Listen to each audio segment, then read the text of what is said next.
Ron, I told you I was going to start 5 minutes late, right? All right. So good morning. Welcome to the West Georgia Foster Summit. My name is Justin Richards. I have to be the privilege of serving as a pastor of Bowden Baptist Church. I'm Jill's husband, and I'm also, this will be relevant here in just a few minutes, the chairman of the board of the Carroll County Family Connection. So there's a lot of reasons why I'm standing here this morning. The biggest reason is Jill said you're going to do all the talking, right? Right. So I want to tell my story real quick, handle some housekeeping stuff, and then we'll start our panel. So first and foremost, thank you everybody for being here today. In 2009, I was at a conference, Catalyst Conference in Atlanta, and the speaker stood up and said, if one family in every 3 churches in America would adopt, there would be no more orphans in the United States. I said, well, that's pretty easy math, and called Jill, and Jill answered when we started talking about it. She said, what were you waiting on? All right, she's always 2 or 3 steps ahead of me, and so we started the process of praying and seeking the Lord and going, okay, where do we get involved in foster care? So at the time in Carroll County, there were 200 foster children and 10 foster homes, and you'll hear those numbers today. They don't change a whole lot, which is pretty sad. But anyway, we got engaged in the process, went through all the training. And then our first kid came to our house. We already had 2 biological children. And then Caleb came to our home, and he had already been in care for 18 months. He went straight from the hospital to a foster family, actually, that was here at Tabernacle Baptist Church. And his big sister is here today. So if you want to talk about Caleb, Hannah, at any point, you feel free to talk about him if you want to. She's like, what? I put you on the spot. So Caleb spent some time at their family's home. And so he came to us, and we went through the process and finished everything up, and we adopted him. And, man, everything was great. But we realized there's still a crisis in our community, and so we had friends that were fostering, and they were like, hey, we're having to get out of foster care for a minute, taking care of elderly parents. Could you guys help us out? And so we reached back out to DFACS, and they were like, oh, your home's only been closed for like 6 months. And we were like, we've been working with you guys for like 27 years, so you know us. And so we went through the process of reopening our home. And so 2 little girls came to our home. We started the process of fostering them and learned pretty quickly that they would probably not be able to reunify. And so we made the step to prepare our home. We closed in our carport. My wife bought a 12-passenger van. And at that point, we were all in. And so from that process, another little girl, we happened to find out there was an older sibling. And so we are living proof that 8 is enough, right? So our 6 children and then 2 parents. Yeah, that's 8. I went to Villarica, so y'all don't throw too much shade on me. And so being a pastor, being a foster parent, being an adoptive parent, we are always a part of this process. And so about 8 years ago, we did this here in Carroll County. And I'll just go ahead and just be totally transparent. I drove by Tabernacle, and they were having an opioid crisis summit. And this parking lot was packed. And I was like, man, Carroll County is going to come out when there's a crisis. And we had our first summit, and we had about 35 people show up. And I was like, wow, that parking lot doesn't look the same. And we started praying, seeking the Lord, doing all the stuff for today. And I was like, man, maybe doing it on Saturday is going to change the thing. And we got this great speaker. And I'll just quote a guy who's in the room. He said, Justin, foster care is not as sexy as drugs. I'm like, whoa, okay. But I am grateful and thankful all of the organizations that are here that are about to sit in these chairs. Thank you, ladies and gentlemen, for being here. You guys are in the trenches every single day, making sure our kids are safe. Thank you, and thank you for sharing your stories today. All of you that are guests today, participants, you don't have a table, you're just here because you love kids. Thank you so much for either being in the trenches, getting ready to get into the trenches, whatever it takes, right? Thank you so much. And then what I really need is go out and tell the story. We need more people engaged. So thank you for being here. Appreciate you. Looking forward to hearing from you. Shout out to a lot of people who have made this happen today.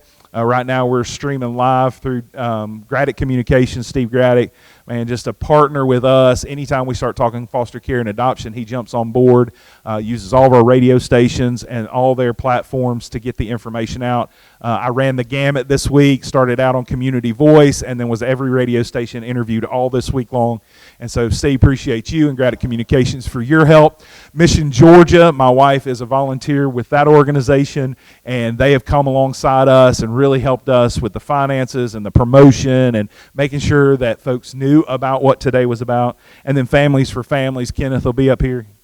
Yeah, Kenneth will be up here in a minute, and we go way back to our time at the university, well, at West Georgia College when I started. Then it became the State University of West Georgia. Now it's the University of West Georgia. I think that's what it is today. And so we go way back, and Families for Families have been great to help support today as well. And so we're just grateful and thankful that everybody is here. So the housekeeping things I want to let you know of, if you need a restroom, if you'll go out the door and take a left, just continue down the hall. There's restrooms there. And then all of you guys that have tables set up in the fellowship hall, you found the other set of restrooms that are just outside of that door. From what we understand from security, the doors are locking at 10:15, so you can't get out. Just kidding. You can get out. You just can't get back in. So we've got some folks that are volunteering to help us out today, and they're going to be posted at the door. So if you need to go out, just make sure somebody's standing around the door so we can get you back in, because Tabernacle has such a huge campus, they have to keep the facilities controlled. So that's part of that process as well. And huge shout out to Tabernacle Baptist Church. They're hosting us free of charge today. They're saying, hey, if it's a community event, we want to be a part of what's going on in the community. So shout out to Tabernacle and Stephen Allen and the good folks here at Tabernacle Baptist Church. Real quick about the schedule, just a moment, we'll start our panel. We're going to introduce you to some of these great organizations, and they're going to talk about the work that they do, and we're just going to ask them some questions. Then during lunch, Kenneth's going to give us a little what I'm calling a lunch and learn about the nuts and bolts about being engaged in foster care. And then this afternoon, I hope he's here in town. Peter Mutabazi is going to be here. We were blessed a couple of years ago to the CAFO conference, and Peter was one of the speakers there, and he's got an amazing story. So today, we want you to be encouraged, empowered, and informed, and so he will definitely do the encouragement part. And one of our volunteers that's been helping us out is Carly Daniel. Carly is a recent graduate of Bowden High School, and she has a passion for foster care as well, and so she's going to do a follow-up event. So a lot of you guys will be hearing from her towards the end of the year, so hopefully 2024. She's been your door greeter all morning long. She's helping us out today, and she wants to do some more engagement in our community, so you guys will be hearing from her. So a couple of things to make you guys aware of, especially organizations hear this. Carroll County Family Connections has been gifted through Troup County's CASA medical lock boxes. Now, when we were doing our home studies, that was the hardest thing for us to find. We could not find medical lock boxes. So if you are working with any foster parents that are going through home studies, might go through home studies, if you want to put these in your house, I got a couple of hundred of these things, and they'll be at the Family Connections table. We have 3 sizes. We have the large one that will hold everything that you need. They have a mini and they have a micro. So serious business. If you want a case, pick up a case. We went down to a storage facility in Troup County just a few days ago and brought a couple of hundred up here. There are a couple of thousand down there. So we want to make sure that you have those resources. I don't want to take lock boxes home. So take them with you, please, when you leave today. And then my good friend, Dr. Bobby Gaines, is in the house. Bobby and our family have gone through foster care and adoption together. We've walked this journey. We kind of got engaged around the same time. And Bobby is just an entrepreneur. He's engaged in a myriad of things. But one of the things that he has done is recently he has written a book called Blossom Possum Learns to Save. And it's an amazing story teaching kids about finances, but it also talks about an adoptive family. And so Bobby said, hey, can I come share about my book today? I was like, absolutely. So here's an opportunity for a giveaway. If you'll go by his table when we get over into the fellowship hall on both sides of lunch, we're just going to have some time. So you guys that are organizations that are here, I keep calling you vendors, but y'all ain't selling nothing but your organization, right? So come and talk to these organizations. When you hear from them, ask them all the hard questions, get all the details and all those kind of things. But Bobby's going to have a giveaway, so if you'll sign up for that giveaway. What did we decide, Bobby? We want T-shirts or books? All right, so you sign up for that, and at the end of the day, we'll give that T-shirt away. Okay, Miss Jill, have I covered all the ground? All right. So what I want to do is I want to introduce you some folks, and we're going to let them introduce themselves, but I'm going to call you guys up from our different organizations. Y'all come find a seat. There's a bottle of water up here, and I will pass around a microphone. So from Georgia Baptist Mission Board, make welcome Miss Jill Richards. Good morning, Miss Jill. Do I have anybody here from Carroll County CASA? All right, cool. Windshape Homes, Emily Laudman, are you here? Hey, Miss Emily, good morning. Good to see you. We've passed in the hall, but I haven't got to talk to you this morning. Georgia Baptist Children's Home, Helen Arnold. Good morning, Miss Helen. All right. Carroll County DFACS, Trinity Strickland.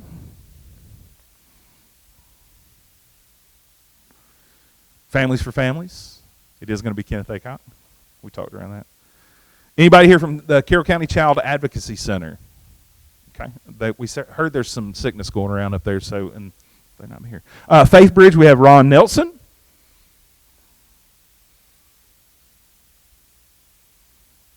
Now, Hannah, I'm going to make sure I get all your stuff called out. JoJo's Closet, Alice's House, and Carroll County Foster Parent Association, Hannah Rodriguez. Miss Hannah wears a multitude of hats. I'm going to introduce her, but I don't know if she wants to come up here this morning. I get to serve on the board with our Executive Director for Family Connections in Carroll County. Miss Gila Gonzalez, do you want to come up here and hang out with us this morning? Excellent.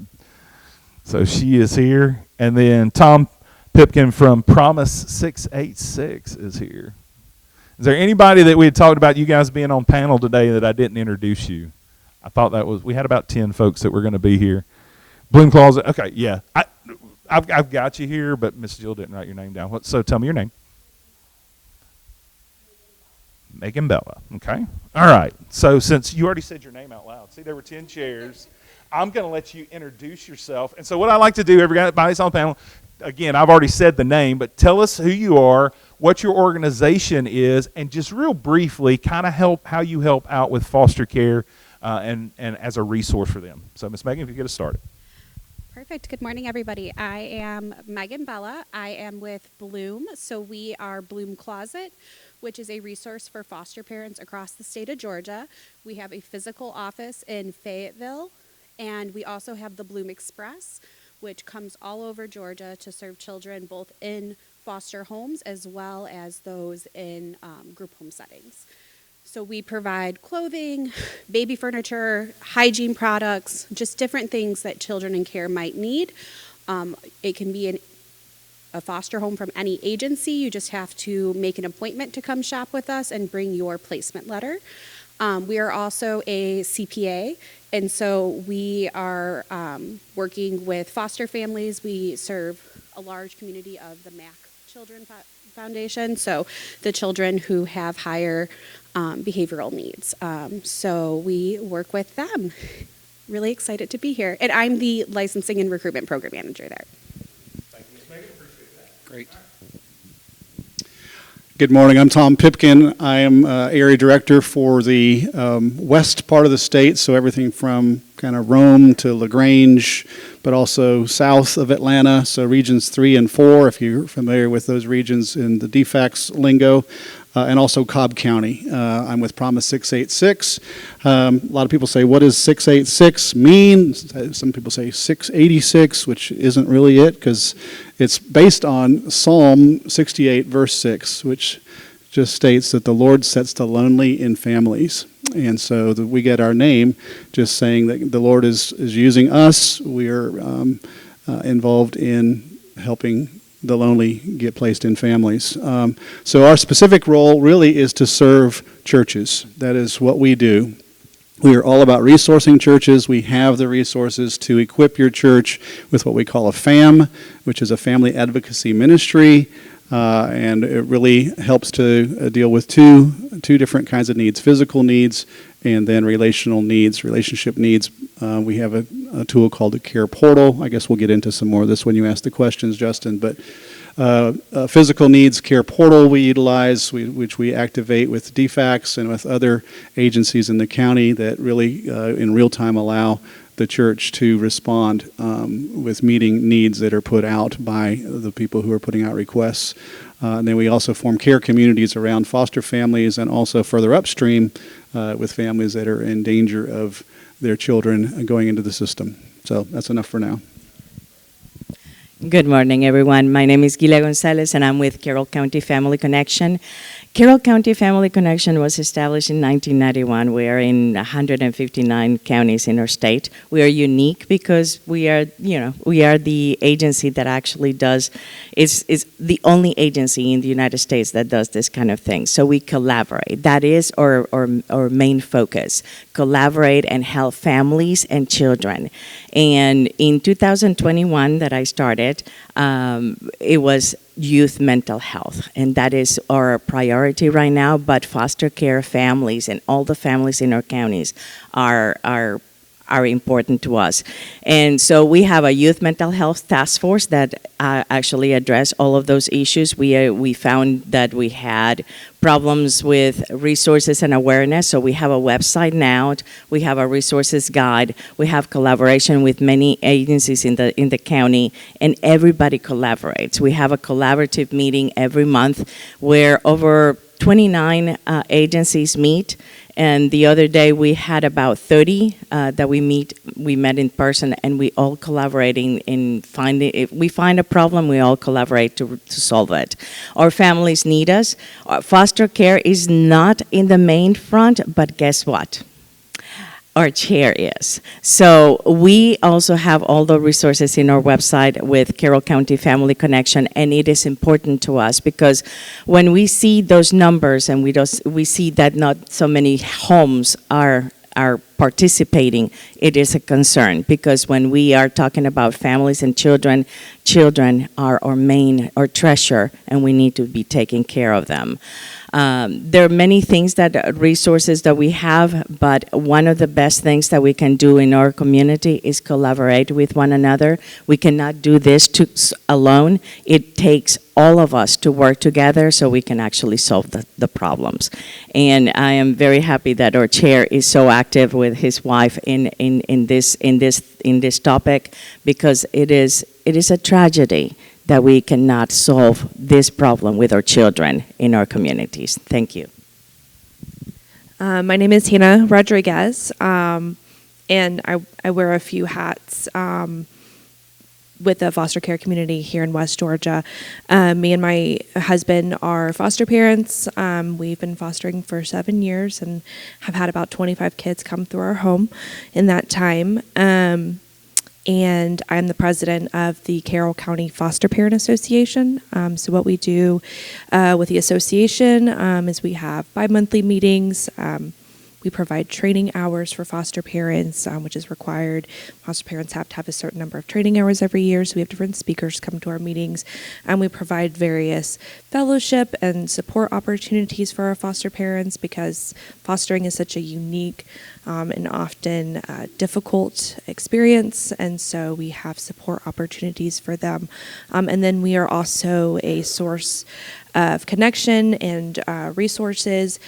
So we know all of the different resources and opportunities for children in foster care and for foster parents here in West Georgia and also beyond West Georgia. So if there's anybody in need involved in the foster system around here, we're able to point them to those connections as well. So that's one of the organizations that I work with. The other one is JoJo's Closet. I am the director of operations for them. And so JoJo's Closet is a clothing closet for children in foster care. And so we provide weeks worth of clothing, shoes, hygiene products, baby equipment, things like high chairs and strollers and, things like that. School supplies, socks and underwear, all kinds of things like that. And children can come in and shop. It's set up like a store. And then we also provide like emergency things. If a child enters care and they have absolutely nothing, we're able to pack a bag and have it ready for them within a couple of hours so that they are able to arrive at their placement with something to their name.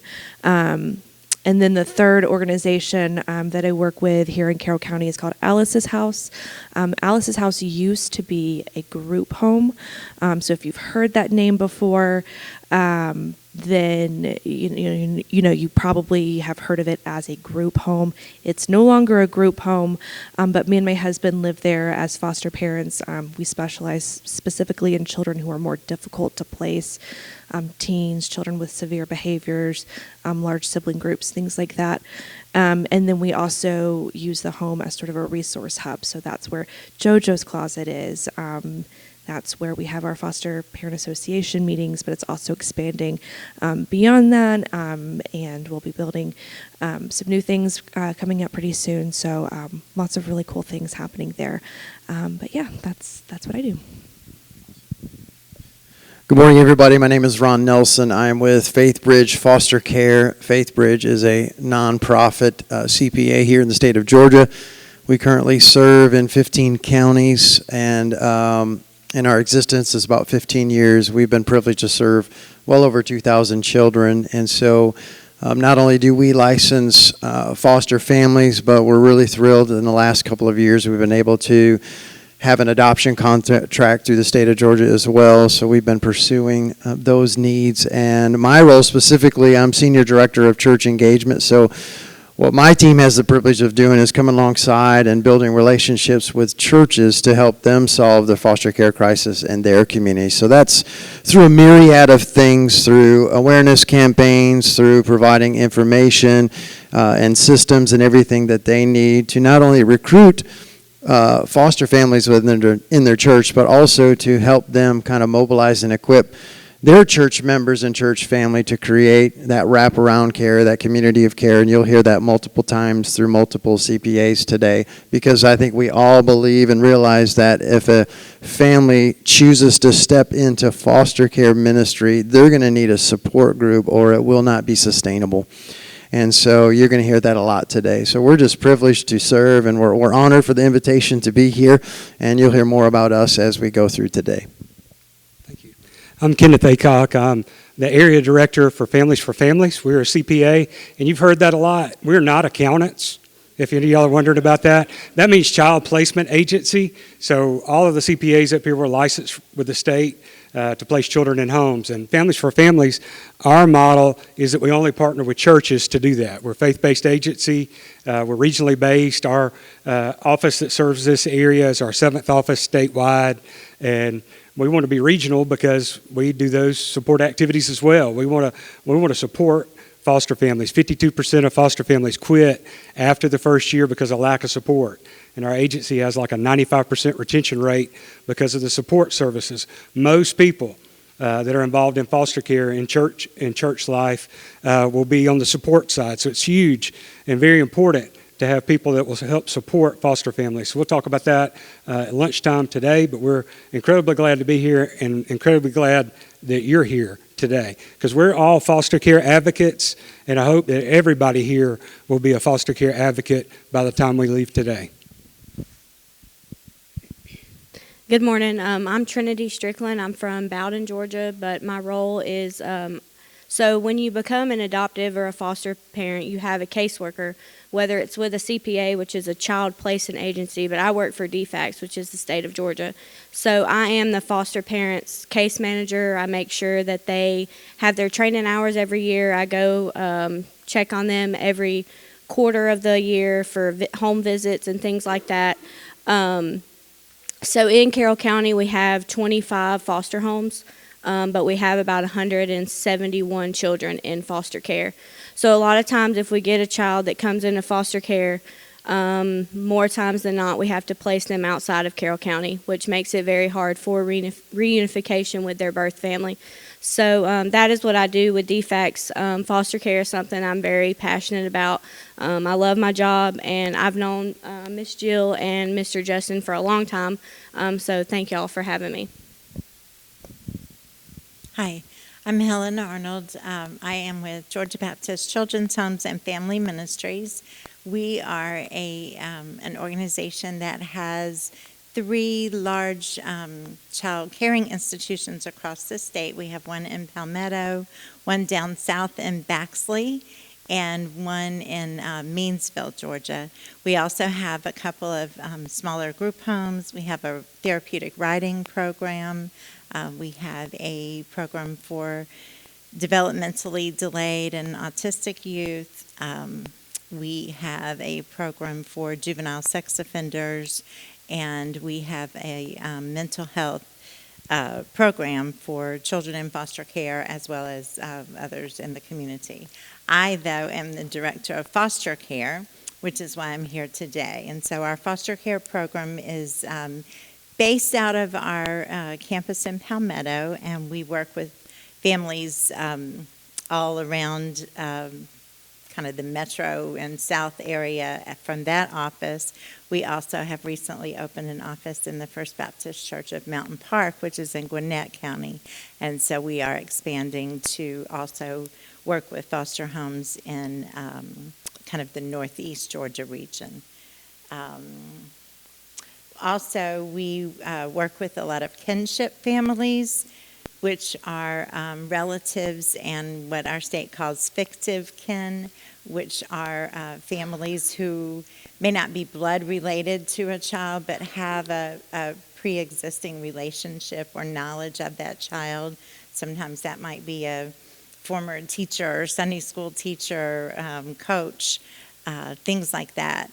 And we work with those families to license them and support them in their foster care journey as well. I think that's about it. Go ahead. Good morning. My name is Emily Ludeman, and I have the joy this morning of representing WinShape Homes. Our vision is children and families experiencing healing and restoration through the gospel. We are part of the broader WinShape Foundation, which you might have heard of, like WinShape Camps, WinShape Marriage Retreats, WinShape College Discipleship Intensives, which was founded by Mr. Truett Cathy, the founder of Chick-fil-A. He had a heart to serve vulnerable children, and so he began with forming group homes in the 1980s. And those group homes still exist today. We have 7 in North Georgia, 2 in Tennessee, and 1 in Alabama. And that's a program we still have and that we're strengthening. But his son, Bubba, really wanted to multiply the impact. And he did that through starting our foster care program in 2018. So we are a child placing agency. We license homes, open homes, and that's really where we're trying to grow now. And we do that through church partnerships as well, mobilizing believers to provide Christ-centered care. And we also come alongside, that's my role, is in church partnerships, is coming alongside to develop robust support foster care ministries so that families can foster longer and stronger and just really have the support they need to do that well. We also have, we piloted this year a kinship care program, realizing that grandmothers, aunts, uncles, they all need that support as well because they are doing foster care without a lot of the resources that foster families get. And we also piloted an independent living program for children who are aging out as well. And I'm Jill Richards. I'm with Mission Georgia. I became an advocate with Mission Georgia it was around last fall. And I think we've all heard the word collaboration, resource, wraparound care, those kinds of words as we've gone around the panel today. And the job of Mission Georgia, or our focus and hope as advocates, is to kind of help weave those resources together, uncover those resources. Justin and I, as foster parents, we were not aware of a lot of support and resources that were available. And I believe back during the time when we were fostering, some of those resources were not available. So I feel like now is a really good time as a foster family because we have those resources. We have uncovered so much with mental health, trauma, and what that means to the development of a child and how that involved, or how trauma is involved in their executive functioning and the decisions they make and the behaviors that we see. We learn how to address those at a foundational level. So Mission Georgia is able to provide trauma-informed care for churches and for families. We can do that virtually or in person, as well as trying to link all of the resources that we have. And we have a sampling of those resources in the room. I feel like we're very blessed with the people that we have joining us today. And we're very blessed by having you here with the interest that you have, the heart that you have for children. I just think looking around, this is a really nice cohesion of people who have a singular goal. And I think that it will just help to strengthen our resources, but also the children that are in care who need those resources. So thank you all for being here. Yeah, absolutely. I'll echo what Jill said, and I've said it before. I'll say it probably the rest of the day. Thank you guys for being here and doing what you do. To be quite honest, when we were starting in foster care, it was very daunting. It was scary. I remember in one situation we asked for a Sunday school class. They were like, "Hey, we want to help you out," and they babysat for us. Like the whole class did babysitting for us, and then we couldn't get them to babysit for us ever again. So it's like, hey, church family, love y'all. Thanks for helping out. And then like, where'd y'all go? What night's that again? Oh, we're busy that night. So anyway, and I don't want to steal, so I want to start off part of this conversation because you've heard CPA a lot, and we're blessed to have a multitude of CPAs in the room doing great work in the state. I don't want to steal all of Kenneth's thunder for Lunch and Learn, so he might have to adapt a little bit. But you've mentioned Circle of Care, so whoever wants to grab the mic, we'll have to pass the mic around. Whoever wants to grab the mic, just give us a little idea of what that wraparound or Circle of Care would look like. So whoever grabs the mic first, I don't want y'all fighting over it, but I know all these agencies, the reason they're here is because they're good at what they do. So whoever wants to kind of holler at that. Tom, you leaning that way? Ron, you leaning that way? Okay. Yeah. Yeah, I thought you were going to share. So with Promise 686, we are not a CPA, all right? So we really trust in our brothers and sisters up here, and of course the folks that we serve with DFACS to really do a lot of that kind of work in terms of equipping churches and making those connections for foster parents to get licensed and go through that process. But what we're about is really resourcing the church. We have kind of a bank of resources that we give away to the church. We just want to serve the church in whatever way fits into what your church is doing. You don't need to have our name connected to it. None of that. It's not like you would be joining our club. It's a matter of us just saying we want to give our resources away. And so one of the ways that we do that is we work alongside the pastor. Also, any pastors in the room today, please know that I'm also a pastor. Your plate is full. I get that. The last thing you need is to invent yet another ministry in your church. And what we try to do is to say you don't need to reinvent that. We want to bring those resources to your church. What you would have as an advocate, a point person in your church that we would equip, train, help them to begin to get a team of people. And to Justin's question, one of the resources that we do is we provide training to churches on how to form what we call care communities. So foster care communities are that wraparound care where you have 6 to 8 people who make a commitment for a year with a foster family and say, we want to just love on you. We want to care for you. We want to provide 1 meal a week for you. We there might be somebody on the team who, as an educator, we can provide some tutoring. For most children who are in this space are behind academically, and so how can we step in and help you with that? Respite care, transportation, handyman services, whatever that is that a church team would say, we want to wrap this family with this kind of care. And we not only do that for foster families, people who certainly need that kind of support and help, but also we have what we call primary care communities, and that is for families that are identified through the DFACS office generally, where they have their children are not in the system, but they're on the verge of that there's a struggle, there's a case that's opened up. How do we help this family to succeed where they don't have to go into foster care? And so what does that look like for us to have a church that says we have a team that's going to provide that kind of wraparound care for a family that's been identified who's willing to receive that kind of care and support? So what we do is we just really equip, train your church to be able to do that really well. One of the best ways to help a child in foster care is to never let them go into foster care to begin with, right? And so that's a part of how we try to shape those communities. Yeah, I was going to say, anybody else, kind of build off of that with what you guys are doing with wraparound care? Yeah, and I'll say too, just to like as a plug for Promise 686, I was telling Tom this earlier. Our church personally is we do Promise 686 through our church, and as a foster parent, we receive the wraparound care, and it is really amazing. Like, we've been receiving weekly meals for 7 years, like as long as we've been foster parents, and babysitting, and it's just so many wonderful things. So it really is just absolutely amazing program. So it's really neat. But some of the things that my different organizations do, our Foster Parent Association. So we've really established like a really good community because we have our bi-monthly training meetings. Foster parents are able to come together on a regular basis, and we have dinner, and we provide childcare, and it's all free. And so foster parents can really come and relax and have conversations.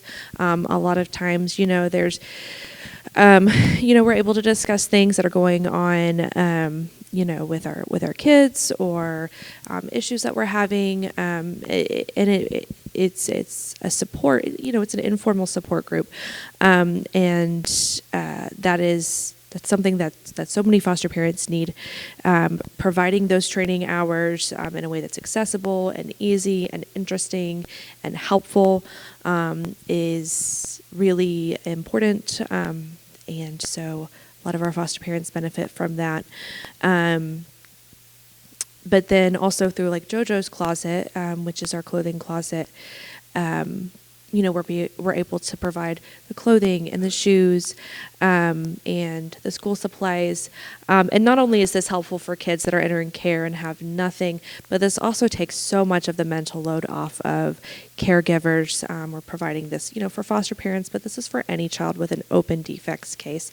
So kinship providers and fictive kin are also receiving these services as well. And when you have a kid who's entering your home, foster parents oftentimes receive little to no heads up about a child. And so having to go out and get everything for them is very overwhelming when you're trying to learn a new kid and take them to the doctor and go to court and all these things. So having someone hand you a bag with a week's worth of clothes and shoes and a coat and diapers and all of those things so that you don't have to think about it, it just takes a lot of stress off of your plate.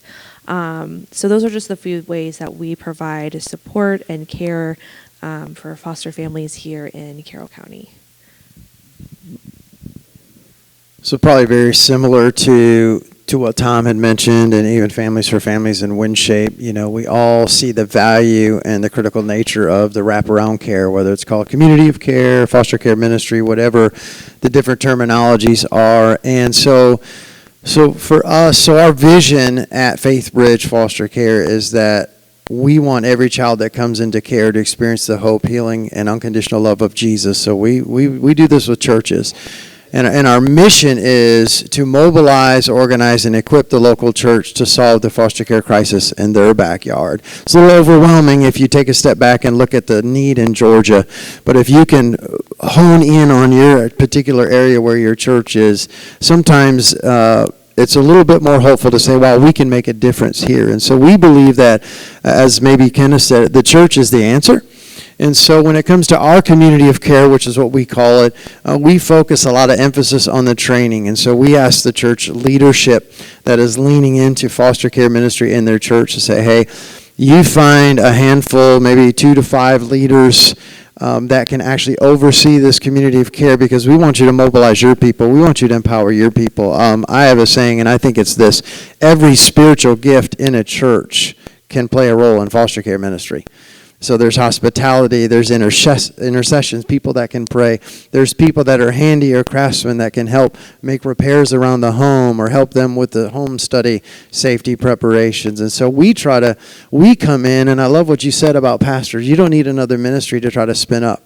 Here's what I know. I just came out of 18 years of pastoral ministry to do this with all of my time. What I know from the pastoral perspective is not only do most pastors not have the room, even though it's important to them, they're not going to doubt or argue James 1:27 that was for the local church, because James did say, hey, you really want to know the ministry program to have in your church? It's this one. Take care of orphans and widows. And by the way, while you're doing that, stay really close to Jesus. That's the Ron Nelson paraphrase of James 1:27.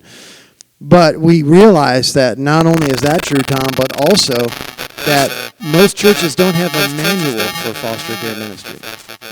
You know what I'm saying? Like they have one for the ushers and the children's ministry team and for the prayer team and for whatever, but foster care. So it's a little overwhelming and a little insecure as a leader. So what we like to do is come in and say, hey, create a team, let us go and take that out. Let us go and take that train. So we're going to train those leaders. We're going to train that team and we're going to let them know what to serve and how to serve, but when. So we teach them the different phases of foster care because we know that it's helpful that they get meals and they don't have to spend that time cooking, but they also don't need a 13th lasagna in their freezer. And so what do they need and when? And so emphasizing that training so that that community of care, i.e. the volunteers of that church, of that ministry, they are empowered with the knowledge and the know-how to say, I know what the Smith family needs when they need it, pre-placement, during placement, and even in the transition of placements. And so that's critical for us to be able to train and then let the church be the church and love on those families. Why? Because that church is their community. And I know in a lot of counties that we serve in, many people are transplants. I'm one of those people. We're kind of more North Georgia. And what I have found is, even with my particular story, my family is my church. So who best to provide the wraparound care? But they need the training, they need the knowledge, they need the awareness to know how to do it. So we focus on that quite a bit for our churches.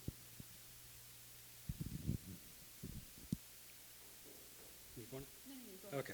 I would just say this, is that when I go speak at churches, and I'm sure it's probably the same for other folks up here, people automatically think when you start talking about foster care, they kind of turn you off a little bit because they start with the I can'ts. I can't take kids because fill in the blank. I'm to this, I'm to that. And not everybody should be a foster parent, but what we want to convey is there's something everybody can do. Have y'all ever seen those playground sets from Sam's? Y'all know what I'm talking about? Those things have 12,000 screws. Have y'all ever put one of those things together? And that's not ministerially speaking. Those things have, I think the box for the screws is bigger than the playground set. But there's somebody in your church, if you're part of a church, there's somebody in your church, that's what they live for, is to put playground sets together. So that's something they can do to support.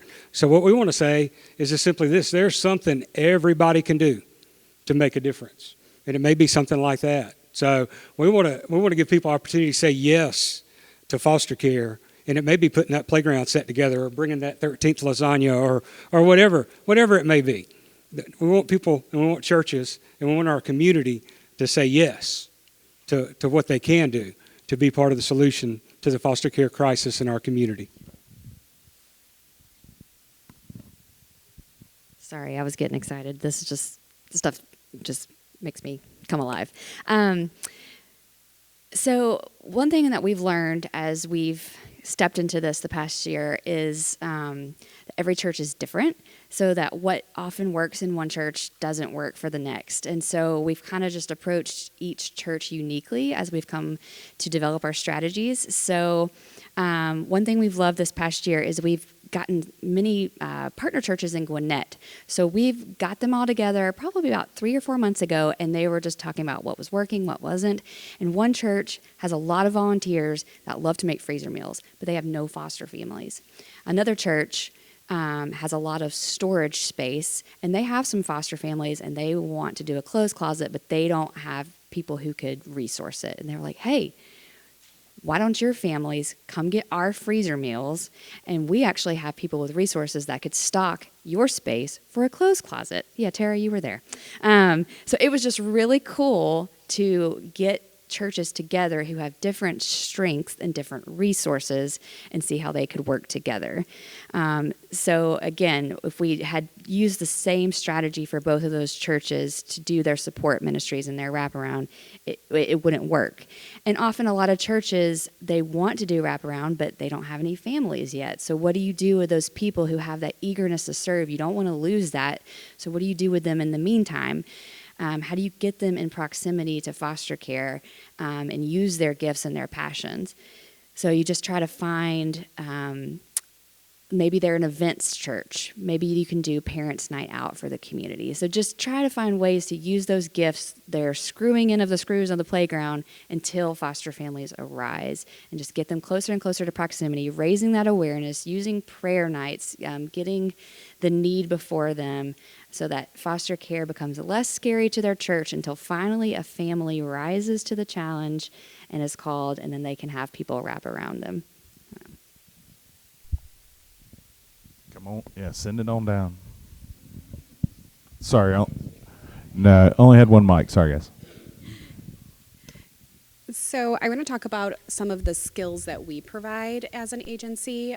So a lot of times when people look into fostering, their biggest concern is, I've never parented a child who had any type of special needs, right? Like, my children were straight A students. Like, how am I going to take in a child who's, experienced the unthinkable trauma of being removed from their mother?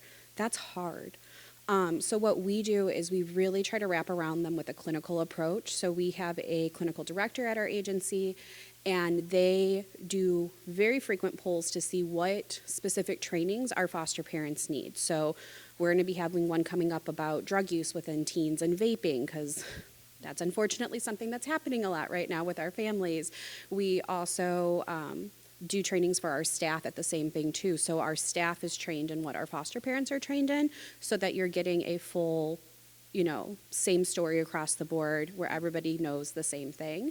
We also have Dr. Mark, who works with us, who hosts support groups every other month, and then our licensing team does the support groups every other month.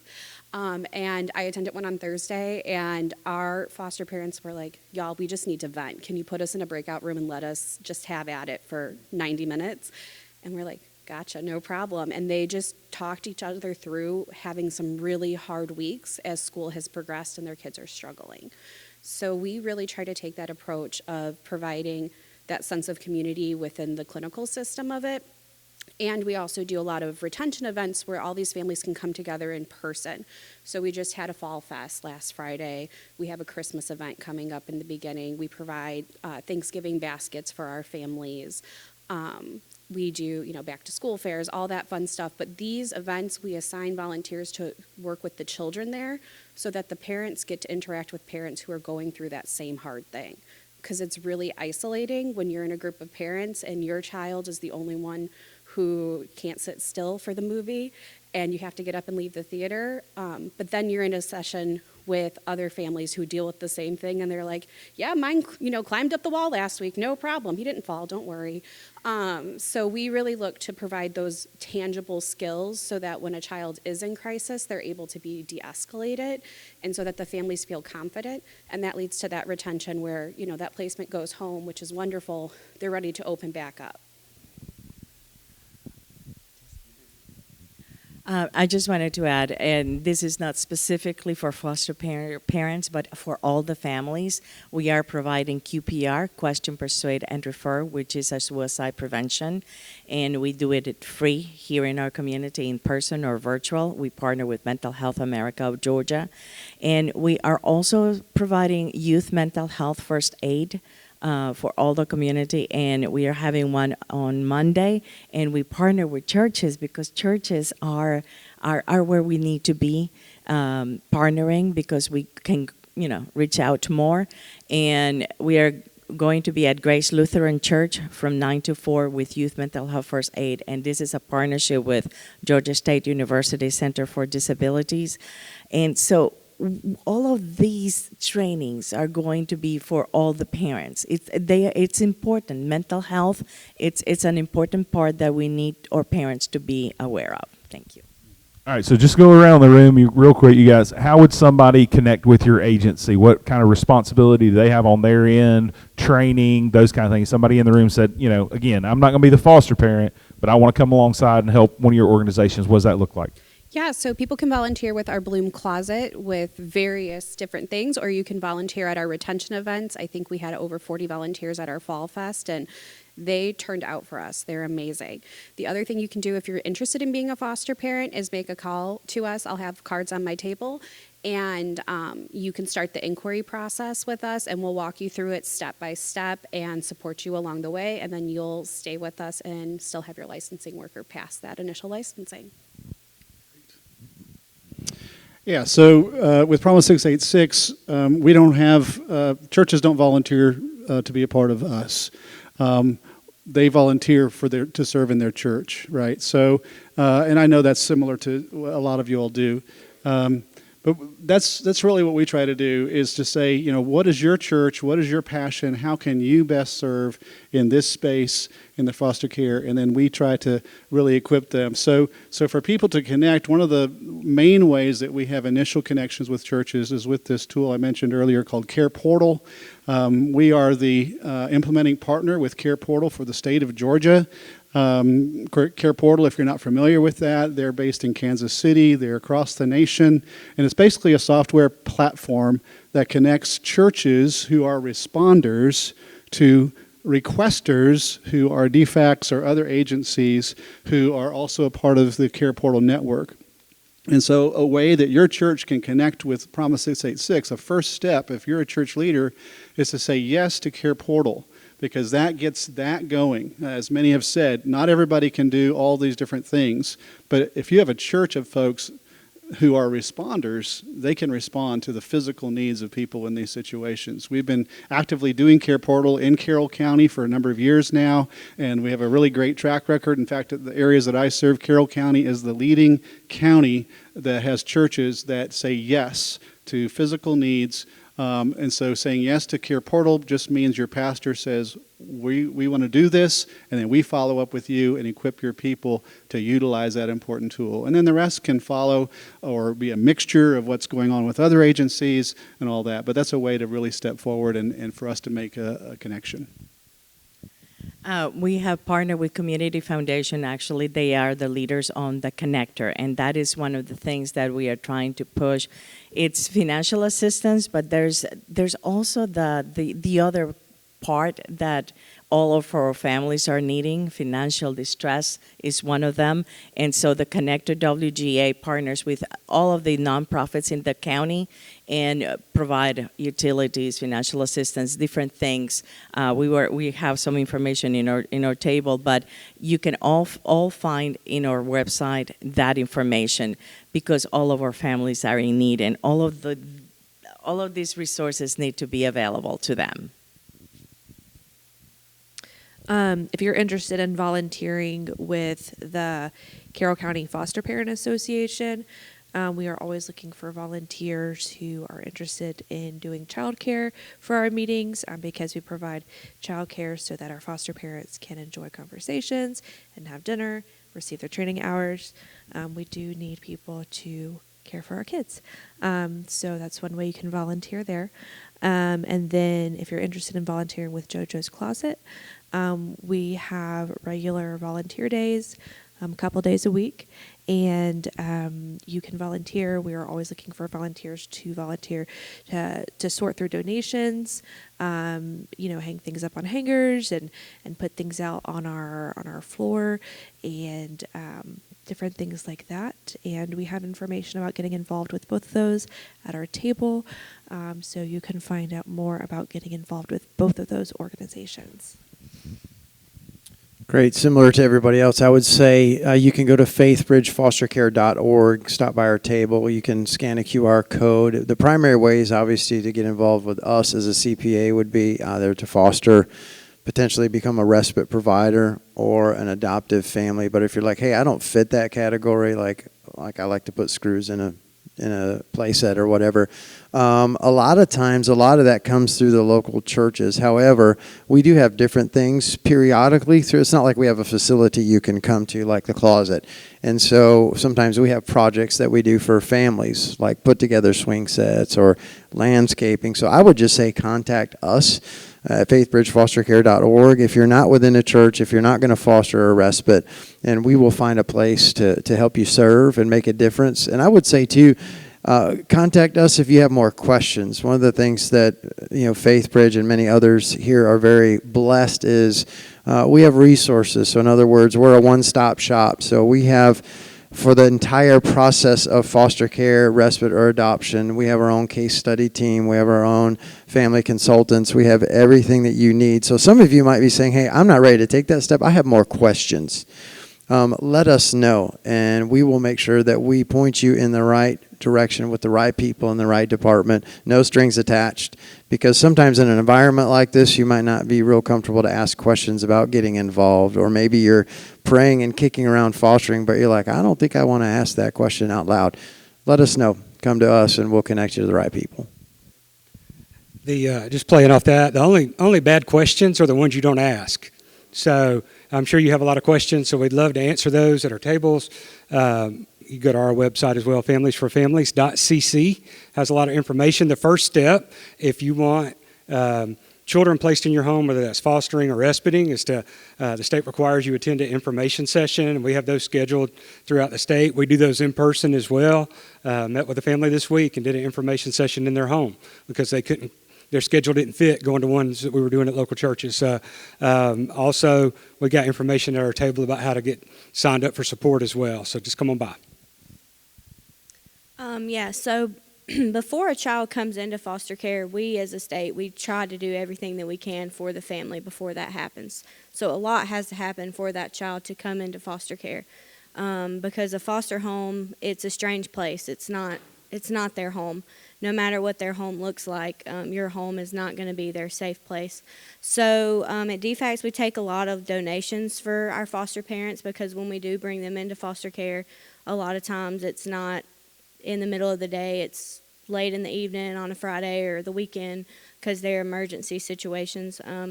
So we take a lot of donations. We work a lot with the Care Portal, and we help the birth families of these children, clothes, housing, stuff like that. So that's mainly what DFACS does. But we do have foster and adoptive parents with DFACS. So if you want to go through DFACS, I'll be here today, me and my coworker Taylor. So just come talk to us. We don't have a table set up, but it's all the same process, the information sessions, the home studies. It's just different agencies. But we work a lot with CPAs because we find placement for these kids. And the need right now with DFACS, it's not 0 to 3-year-old children. It's teenagers. It's sibling groups of 4 and 5 and 6. And we do not have homes that are able or have the space to take that capacity of children. So with DFACS, that is the need. And just remember that these kids, they have been through trauma. They've been through things that substance abuse, physical abuse, sexual abuse, and all of these things, they're not fun to talk about or think about, but it's just the reality of foster care and what these kids go through. Our old county director, she said this at the last summit, I think it was in March or April. The families that we work with, if they broke down on the side of the road and had a flat tire, they wouldn't have anybody to call. I'm sure all of you in here would have. If that happened to me on the way home, I have a family, I have a support system to call, and I hope everybody in here does. But the families that we work with, they do not have that. So we definitely can use volunteers in any of the ways that everyone else has expressed. I just want to say what we really, really need is foster parents. And I get close to 200 referrals every month for kids needing placements, needing homes, needing Christian parents to teach them that, show them that God loves them, and then that there's a place for them. Jill said earlier, and I want to reiterate that I think now may be the best time to be a foster parent. These resources that everybody is talking about up here have not been around forever. And it's awesome now that churches are kind of responding to the need for support for foster parents. And I think, you would not be on your own. You have each of us as CPAs up here also are very supportive not to ever knock DFACS. I started my career in DFACS, but DFACS caseworkers have a lot going on. And as private agencies, CPAs, generally we have smaller caseloads, and we can really give you a lot more support from our staff, as well as, hooking you up with some of the other support agencies who are up here. And so I just, like I said, the greatest need we have is for foster parents. So if you are, interested and available and want to become a foster parent with Georgia Baptist, we are certainly welcoming you. Our website is georgiachildren.org/fostercare. We have a table in the fellowship hall. You can come by and we can share some information with you on that. I agree. We thank you for any way that you choose to get involved, but the greatest need, point blank, is more foster families, because I think Kenneth will share numbers. It's a fluid number, but in the state of Georgia, anywhere between 11,000 and 12,000 children in care on any given day. So that is the greatest need. And if you choose to engage in that way or in any way, anyone up here is a wonderful choice and a great support service for you guys. But if you want to engage with WinShape outside of becoming a foster or respite parent, that is through your local church. And if you think, well, my church doesn't do anything to serve the vulnerable, just let me know. I have information at my table, and I would love to talk with you about how to help move that along. Sometimes as we're talking, I'm thinking, I hope people don't think that this is redundant, because a lot of people are doing the same things. So keep in mind, this is not an either or, it's both and. It takes everybody. We've heard the numbers. We're a team. We're not in pockets or isolated, and that's what we hope to do as Mission Georgia, is to make sure that we remain and continue to be woven to create support systems, not support pockets. And as Mission Georgia, also, you've heard everyone say we need foster parents, and right next to that, I think, is respite. And I think a lot of the fear is, well, what do I do with those big behaviors? Mission Georgia has put a lot into training our advocates to become trauma-informed, and we are able to go out into the communities. We're able to offer virtual trainings on how ministries and churches can become trauma-informed. And you may have seen my neon backpack. It's not a fashion accessory. But I can show you, and my colleagues can show you, how this neon backpack is related to helping someone who has a background of trauma. Just have us out. Let us talk to your leaders in your churches that work with youth, children, and even grown-ups. Because our families who we get children in care, most likely they needed some support. And maybe if they had that support, they might have had their kids. How do we know that was going to happen? It just always does. When I'm passionate about this. And funny thing, when you go through a home study, you kind of can mark where your areas of giftedness are, I guess, or where you might feel there's an area of strength for a child that you could benefit or serve. And medically fragile was something that I did not mark yes. And guess what? That's a part of one of our babies. And the Lord meets our need wherever we have a need. He goes before us and He knows. And when He calls us to do something, He's going to send the support. He's going to send the resources we need. And trauma-informed care has been a blessing that not only maintained one of our placements, but helped us to live life. We've talked about how it can be isolating sometimes when there are big behaviors, when there are, people don't understand, people outside the home of a child in foster care who exhibits these, who's come from trauma, period. They don't understand the behaviors. I didn't understand the behaviors. We couldn't go places sometimes. If you find yourself in that position, you're not alone. It's not something that cannot be overcome or at least traversed. So let us help you. I'll just back up before I say this. With Mission Georgia and our trauma education, we have a couple different formats that have helped us to become more trauma informed. A couple of us have gone through, I guess 3 of us now, have gone through the trust-based relational intervention practitioner training. Paula Walker is here. She and I just did that this past fall in September.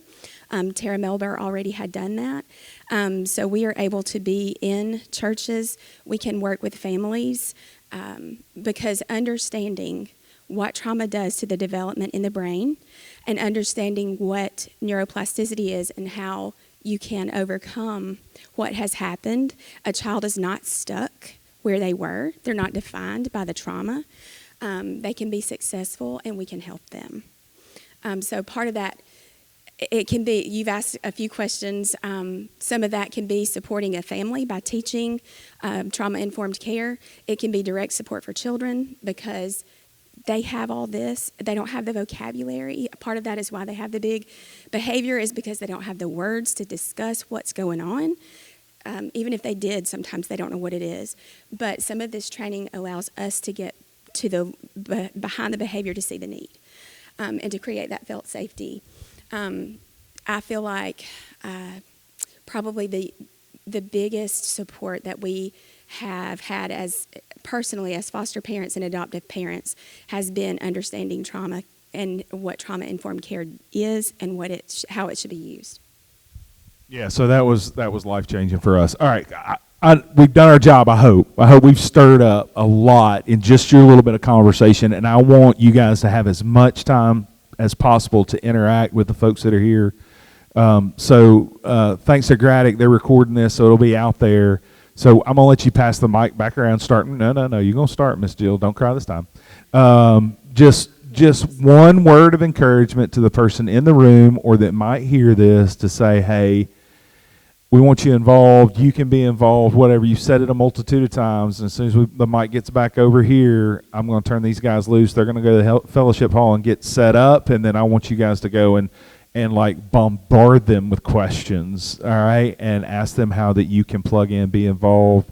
Again, you guys make sure everybody gets some medicine boxes before you leave. Gila's going to be manning the table there. So just give us a word of inspiration. You've already done it, Miss Jill. We can help these young people. We can help these kids in our community. We can come alongside them. We haven't even talked about this, but coming alongside the parents, helping with reunification.